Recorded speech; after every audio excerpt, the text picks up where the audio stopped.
So furious residents accuse Starmer of destroying historic landscapes and dropping a nuclear bomb on them in pursuit of his Newtown dream.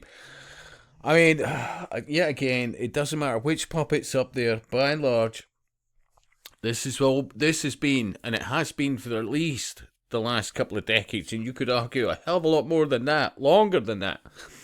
But arable farmland, for God's sake. That's what they're building on, by and large. Remember, even under Agenda 21, it was supposed to be about, hyper building in urban areas. But look at it. I mean, geez.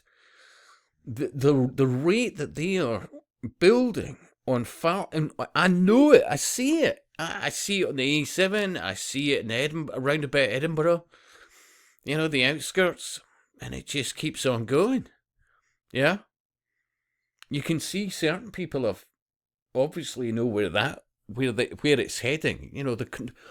In rural areas, once having the confidence that you would have a view, yeah, it's part of why you were paying over the odds as regards utility bills, because, yeah, and they're doing this on arable farmland. This is doing a number of things at the one time. It's making sure that at some stage you will bloody take the bugs because you've got bugger all else. Yeah? I mean, we've been warning for years about the 20 grams of protein a week. 20 grams. Think about it. Your average steak's like a couple of hundred at least. Yeah? 20 grams. Seriously. How are they going to do that? Well, under the bloody digital ID. If they can stop, quite literally, whether you're needing state help or you're independently wealthy, they'll still control what money you get, how long it exists, all the rest of it based on carbon credit scores. And this all ties in. I mean, what was it we found out? Tony Blair? Well, I mean, he's been at it for quite literally decades about getting an ID card, digital ID, etc., etc. And wow, Tony has 375 million worth of shares in the very company that's getting the contracts to roll all this shit out. Yeah, and of course his son's involved, and I mean, remember, Labour, seriously. They're for the man of the people. He's a man of the people. Oh, good God.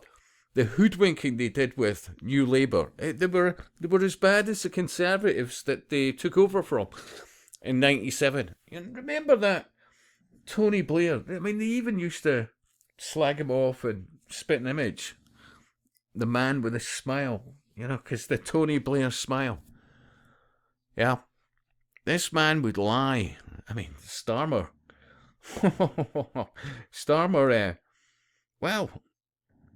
Starmer's so much more obvious in real time, but Tony, sneaky, slithery Tony. Public had to take quite a bit longer to see through Tony, yeah. But one of the things that got Tony into power was the promise that he would say to pensioners that if they owned a home and they needed to go into some kind of care, they would not have to sell their property, yeah, which would obviously be a potential inheritance to their family. What was the first thing he did when he got in? Seriously. Oh, dear. Yeah, Tony Starmer, the farmer harmer. Yeah. Starmer.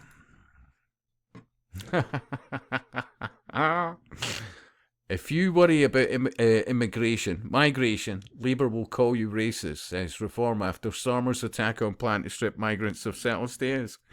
Anyway, under fair use, let me grab a speaker. It is a completely different thing to say we are going to reach in to people who are lawfully here and start removing them. They are our neighbours. How is that working out for us? Seriously. The breakdown in so many towns, cities and villages these days because we are bending over backwards for people who absolutely do not share our values.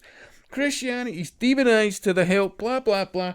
But if you have, well, another religion in mind, it's the world's your oyster. Absolutely. And you will have a very two-tier experience of, life. Anyway, let's carry on. They're people who work in our economy. They are part of who we are. It will rip this country apart. And if you're... And remember, all along, think about it, right up past the Second World War, 50s, 60s, and in the 70s, with confidence, even into the 80s, we had more than enough skilled people, no matter what was needed to be done for a living out there, to cover things. That was it. Mind you, as I said over the years, why did they double the universities? They turned so many polytechnics and colleges into universities. It was to dumb down people. That was what it was. Previous to that, up until, let me think, at least the late 80s, possibly the early 90s, there was a set amount of colleges, universities, polytechnics that worked pretty well, yeah? Now remember, not everybody got into university, and there was a reason for that, yeah? Entrance exams were high, expectations were high, and that was fine, yeah? Because it wasn't for everybody, yeah? So it tended to make sure that those who got in were had a much higher chance of succeeding in their courses, yeah? And those who didn't started looking at things at a young age that actually served them well. So many became electricians, plumbers, joiners, you name it, blah, blah, blah. And certainly up until at least recently, and maybe to this day, still get a very good rate of return as regards their effort in college or, their apprenticeship, etc., etc. But at some point in the 90s, for many people, well, let's just double the universities. Let's turn colleges into unis, polytechnics into unis, and we'll just create all these different courses. And all that was about programming and the agenda, and everything's about carbon and climate change and all the rest of it. Oh, and we'll tell you something about your course. But ultimately, business wasn't wearing it. Skill bases, skill sets were deteriorating. Yeah? And so many people who were on courses, I wouldn't do anything else. It's beneath me to do any kind of manual labour, blah, blah, blah. And that mindset has got to the stage now of even humble things to make some money, delivery driving. Yeah? It's apparently beneath so many people now, yeah, to do even delivery driving. So every single thing, especially farm labouring, especially now the hotel trade. I mean, up until at least the late 80s and beyond, I would argue, young people doing some kind of sabbatical, taking maybe a year out of college or just between courses, they bugger off to hotels in the middle of nowhere, yeah, food and board and some money in their pockets, while experiencing the location. It was a great way of grounding people, and if they wanted to go on and do the hotel trade, fair play. But it gave them an idea. Maybe for many it wasn't for them, and gave them the kick in the arse to do other things. But the point was, these hotels, the length and breadth of Scotland and England, were by and large populated with people from within the UK. That has not been the case for quite the while, yeah?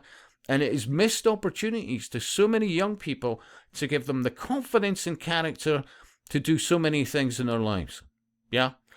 And here we are at 9.5 minutes, but anyway.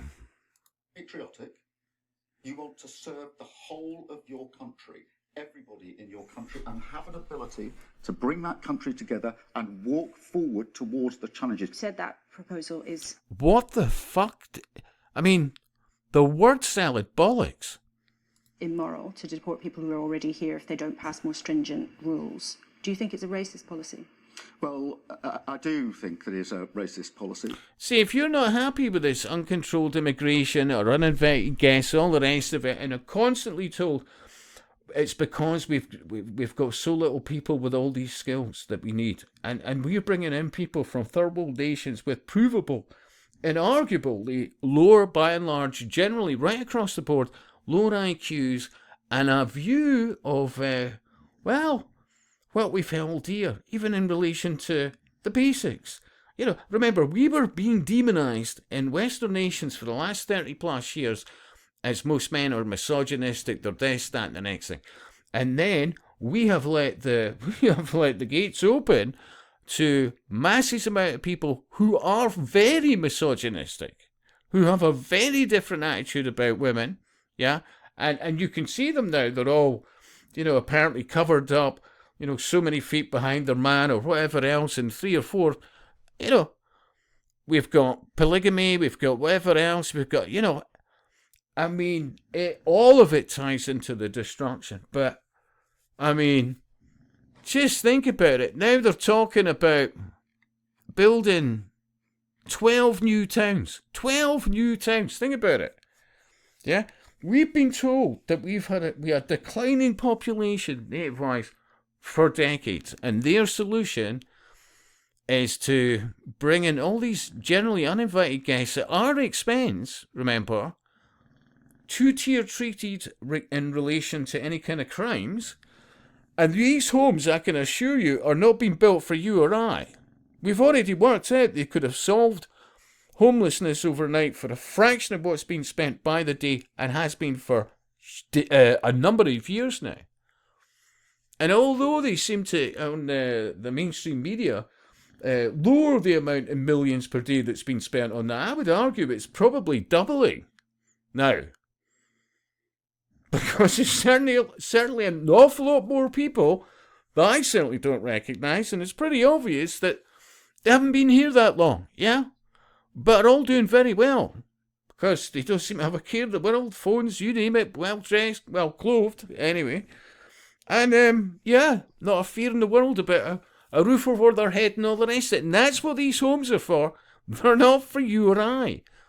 So you destroy arable farmland, of which we depend on, and we don't have that much of these days, yeah? And if it's not bloody solar farms, which aren't worth a toss, yeah? It's wind farms, or it's new homes. As always, I could do a better job, but this absolutely ties into eugenics, order out of chaos, the New World Order, the rollout of Agenda 21, yeah? And all by design. And I've not even started talking about, in this one, look at the house builders. And could you imagine how many masons are in house building in the UK? And as they build, or have built, for their profits, all these new soulless boxes, vastly overpriced, yeah? They constantly need to build and build and build. How much is that to do with masonry? It's a complex subject, but, ultimately it still goes back to, we absolutely need to know every single individual who's involved in occult societies, because it is, after all, connected. There's no two doubts about it. Seriously. Now,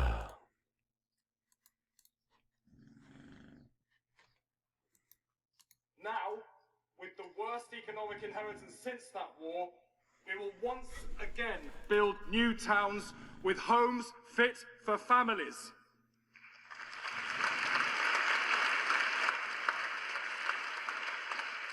We will mobilise the full power of the state. This is all ties into Agenda 21. If they want your land, they'll bloody take it. No jokes. That's where it's going. You're already seeing that in the UK. To build a fresh generation of new towns and restore the dream of home ownership to thousands of families right across our country. I can announce today that we will go ahead with work in at least 12 locations. And all that historic scenery, and although most people go, oh God, who cares about historic or history, because apparently so many people don't read, But that is such to their detriment. Oh my God, it's so to their detriment. I've said it before, a good example would be George Orwell's Coming Up for Air. It's so insightful. And you think, this guy wrote this in about 1930, round about then anyway, yeah? You could think of many others, and all this wonderful... Why do you think so many people in towns and cities for hundreds of years, decades, up until recently, and some for still to this day, they'll escape from the town or the city and they'll go and they'll take that hill walking or whatever else into the countryside and experience, the clearing of the head, the valuing of great scenery, the history of the places. I mean, I keep seeing places like Argyll, and in so many phenomenal places that used to have pubs that had no problem, existing, and so many of them are shut or temporarily shut, and you can see communities all dotted around Argyll where you can see that that's starting to hurt. And you could say that about so many places around the UK, and they're turning our countries. It's like the bloody Borg. It's like this cancer just destroying everything we've held dear. Yeah, and the excuse he says, remember, declining populations. How the fuck would you be needing or struggling for the need for housing in declining populations? Seriously. And I keep saying, why isn't people looking at birth rates, fertility levels, testosterone levels, estrogen, progesterone, blah, blah, blah? What's changed in the last 50 years that has become so toxic that it has affected birth rates? You never heard in previous decades, seriously, decades before, up until that point, you never heard of the need of things like IVF. Yeah, didn't matter if you were poverty stricken. Yeah, most women could easily have children, easily, and there was no men firing blanks by and large. But by God, has that changed over the last few decades? I've said it for years, like others. You've got to stop taking things out of plastic bottles. That stuff's leaching in, blah, blah, blah. All the packaging, you name it. Yeah. You could go on about this, and we have done for a long time. It all ties in. Yeah. So, and it keeps reinforcing.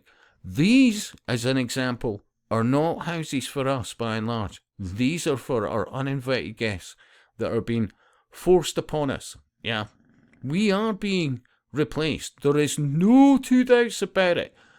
Our history, our culture, our genuinely true values, none of this bollocks, yeah?